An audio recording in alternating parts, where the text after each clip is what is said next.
नमस्कार, आपका स्वागत है आरजे रमझाझर न्यूज़ लाइव पे। और कुछ महत्वपूर्ण खबरों के बारे में बात करेंगे। आज मुंगेली की खबरों के बारे में बात करेंगे, किस प्रकार से आरटीआई के जवाब में जो अधिकारी हैं, उनके द्वारा किस प्रकार से लापरवाही बरती जा रही है, कोताही बरती जा रही है और आरटीआई के थ्रू जो जवाब माँगने का जो अधिकार है, उसका हनन करते हुए देखी जा रही है मुंगेली जिला में जो अधिकारियों का खेमा है वो। इसके साथ ही आज हम बात करने वाले हैं किस प्रकार से अरविंद केजरीवाल जगदलपुर में उन्होंने अपने जो गारंटियाँ हैं, उनकी बात उन्होंने करी। इसके साथ ही नरेंद्र मोदी साहब के बारे में बात करेंगे। आज उनका जन्मदिन है, 17 सितंबर है और उनके जन्म दिवस के अवसर पर किस प्रकार से देश में हर्षोल्लास के साथ उनका जन्म दिवस मनाया जा रहा है। इस दौरान हम मुंगेली की खबरों की शुरुआत करते हैं। सबसे पहले हम बात करते हैं जो हमारे अपर कलेक्टर और एसडीएम जो हैं उनके यहाँ आरटीआई लगाया गया था और ये इनके द्वारा ये बातें निकल कर सामने आई कि किसी भी प्रकार की जानकारी जो मांगी गई है उसको देने में ये असमर्थ है। जी हाँ, अपर कलेक्टर और एसडीएम हुए बेलगाम, मनमानी, तानाशाही पर नहीं है कोई नियंत्रण। कार्यशैली संदेहास्पद है, आरटीआई में जानकारी देने कर रहे आनाकानी।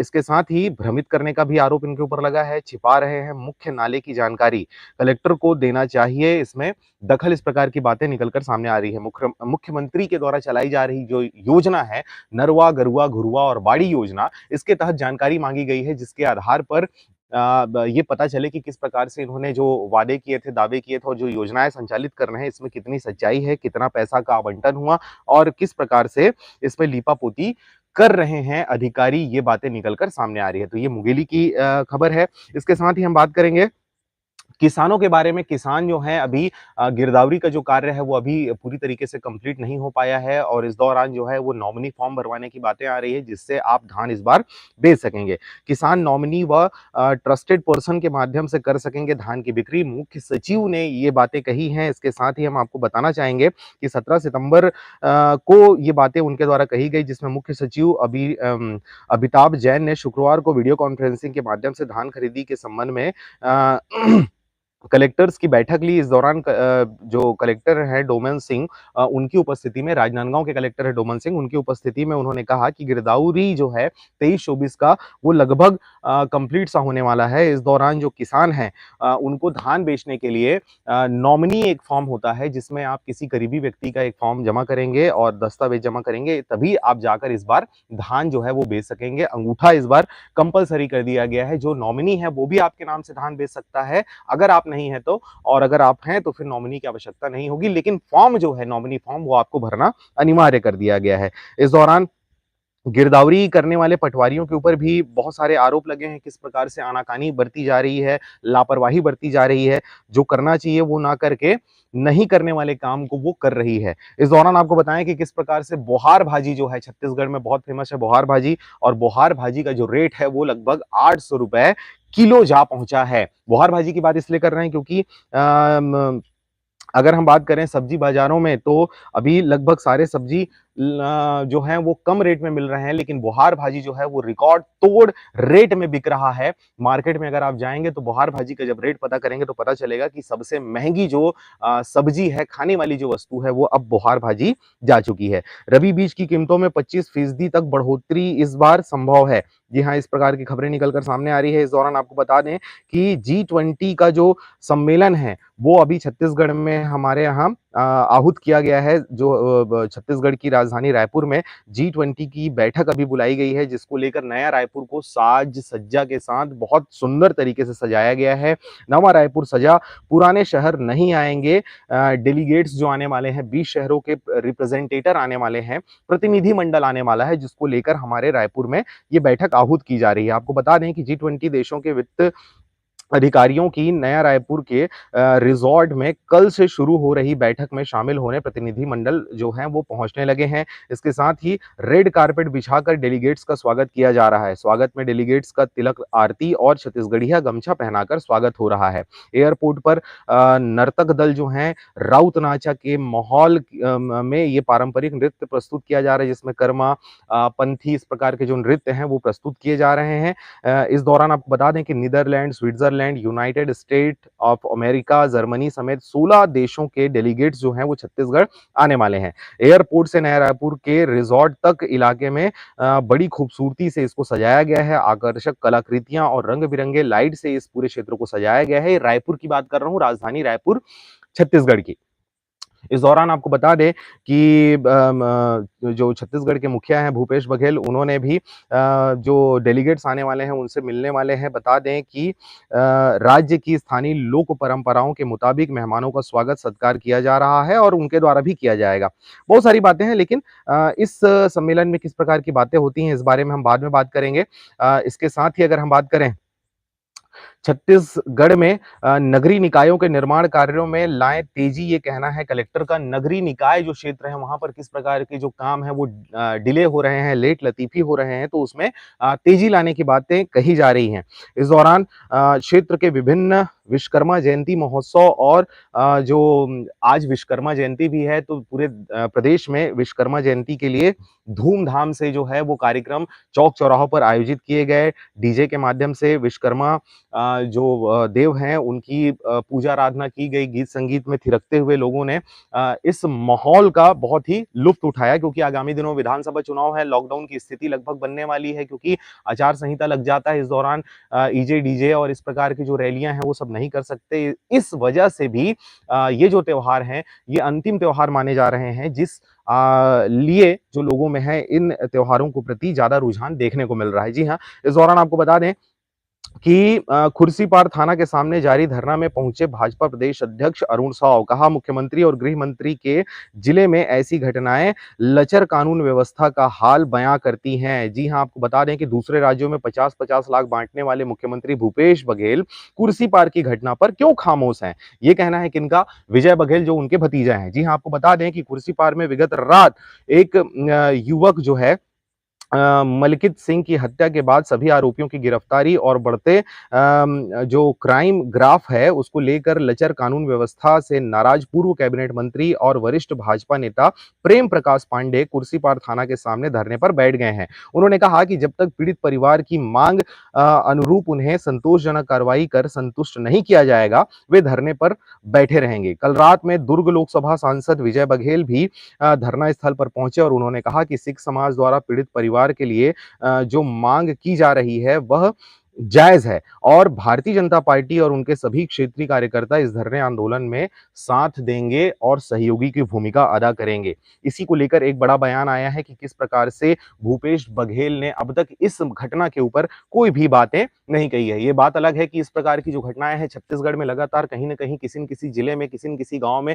शहर में देखने को मिलता है, परंतु जब ये दुर्ग क्षेत्र की ये घटना की अगर हम बात कहें तो वहां पर जब ये घटी है तो उस पर अब भारतीय जनता पार्टी के द्वारा भूपेश बघेल से जवाब तलब मांगा जा रहा है। जी हाँ, इस दौरान अगर बात करें कि अ, जो लचर व्यवस्था है, कानून की जो लचर व्यवस्था है, ये ना सिर्फ दुर्ग क्षेत्र में बल्कि पूरे क्षेत्र में देखी जा रही है। निसंदेह भूपेश बघेल अभी मुख्यमंत्री हैं, उनके द्वारा कड़ाई से इनका कानूनों का लालन पालन करवाना चाहिए, लेकिन उनके कहीं न कहीं जो व्यवस्था उन्होंने जो बनाई हुई है, वो उसके लचरता की वजह से ही इस प्रकार की घटनाएं लगातार बढ़ रही हैं क्षेत्र में। जी हाँ, चाहे हम अवैध सट्टाबाजों की बात कहें, चाहे वो अवैध रूप से शराब बेचने वालों की बात कहें, गाँव गली मोहल्लों में आपको दिख जाएंगे जो किराने के दुकान होते हैं, जो पान ठेलेज़ होते हैं, जो छोटे-छोटे जो गुमिटियाँ और ठेले लगाकर रखे रहते हैं, ये सभी के सभी अवैध रूप से शराब बेचते हैं, सट्टा खिलाते हैं, सट्टा पट्टी लिखते हैं।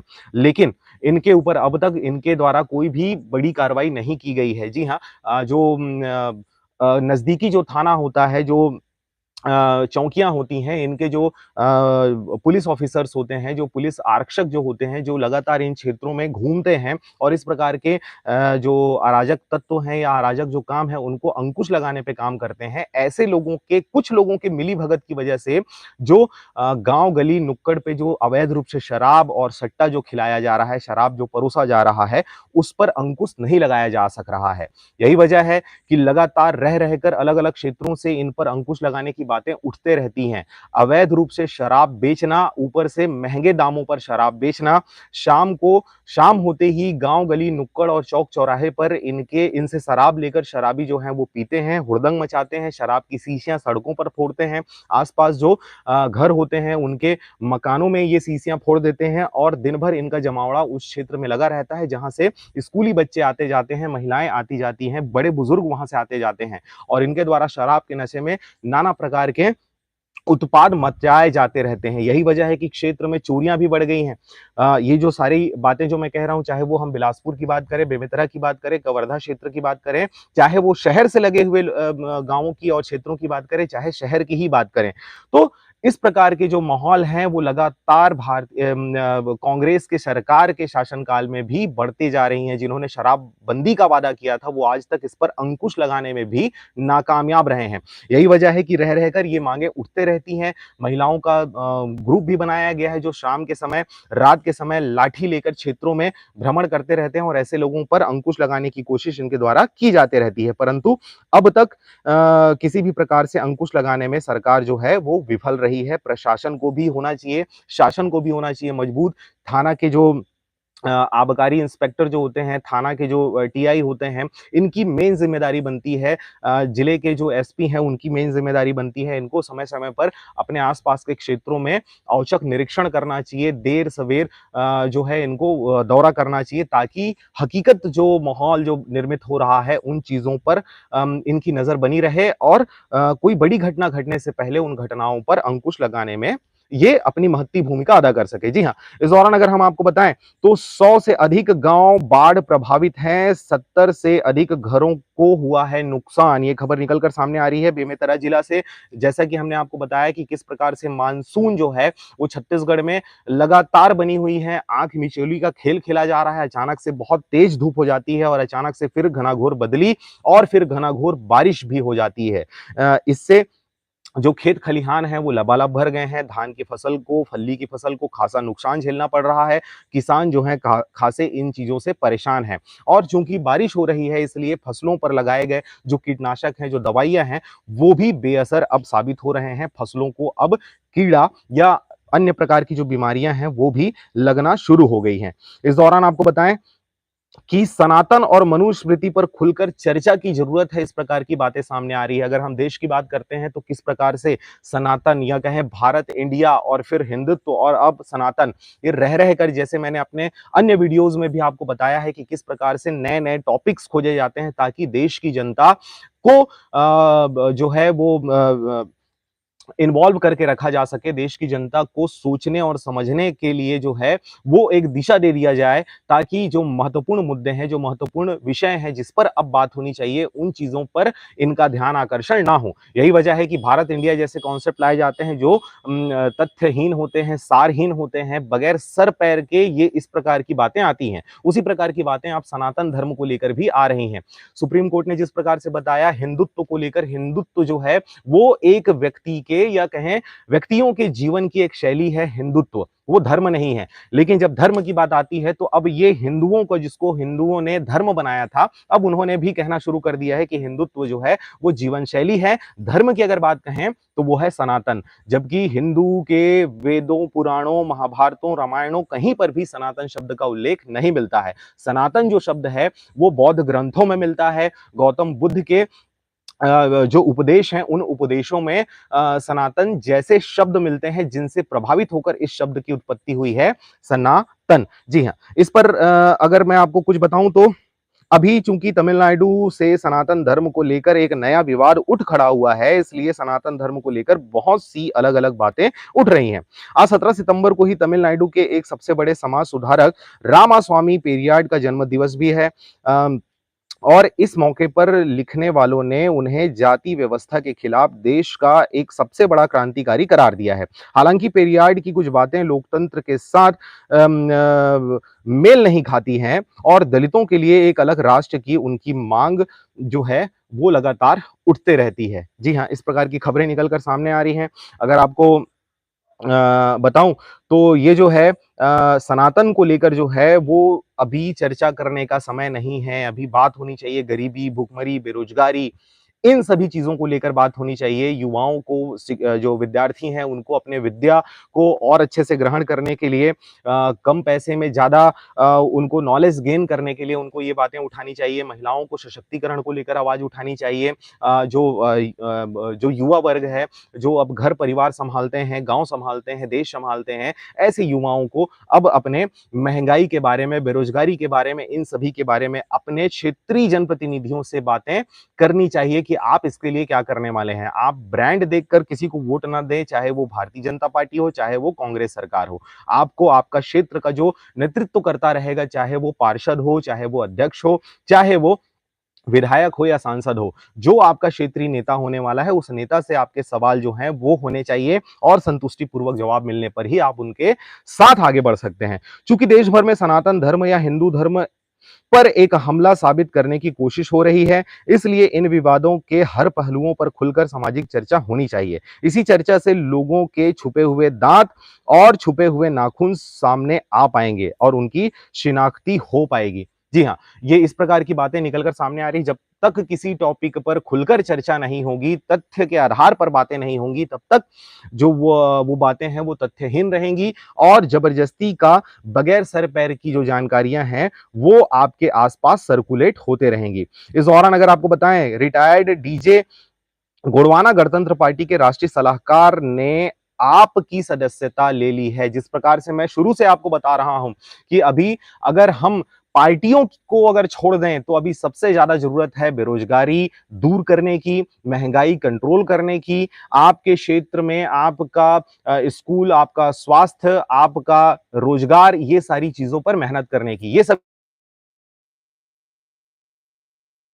फेस करते हुए आए हैं और अब समय है कि एक कदम ऊपर बढ़ा जाए। अब जो मुद्दे की बातें हैं, वो मुद्दे की बात कर रहे हैं, पार्टियों के साथ आप आगे जाएं। तो इसी के अधीन मैंने आपको बताया कि किस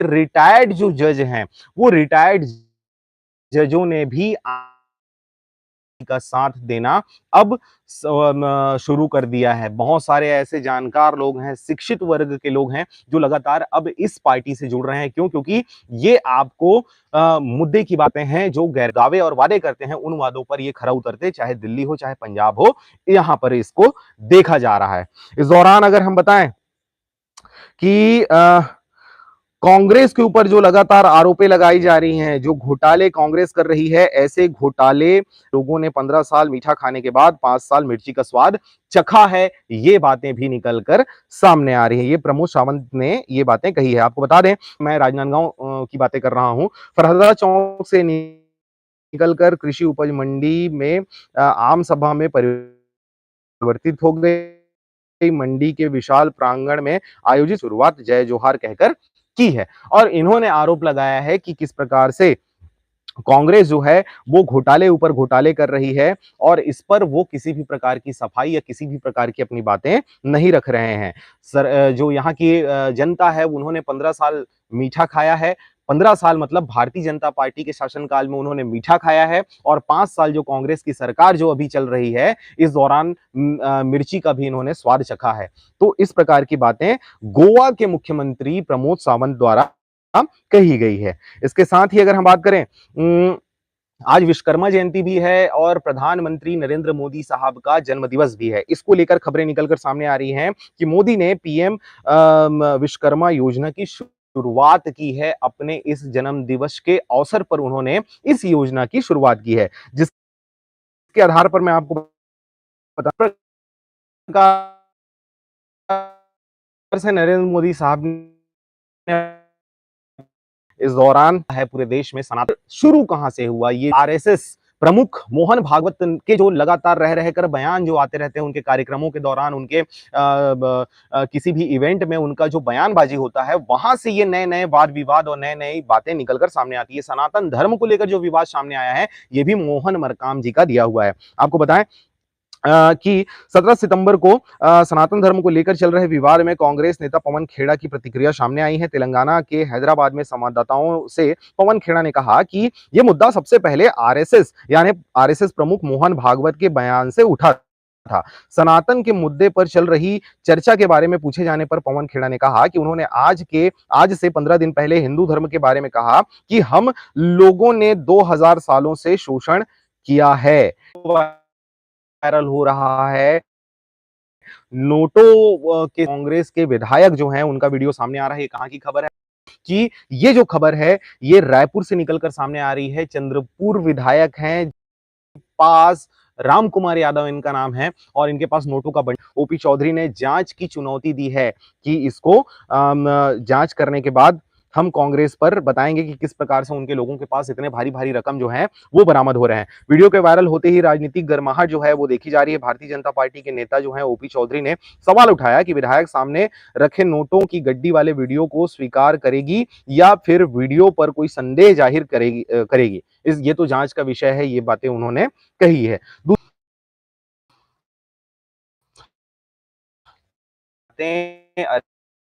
अरविंद केजरीवाल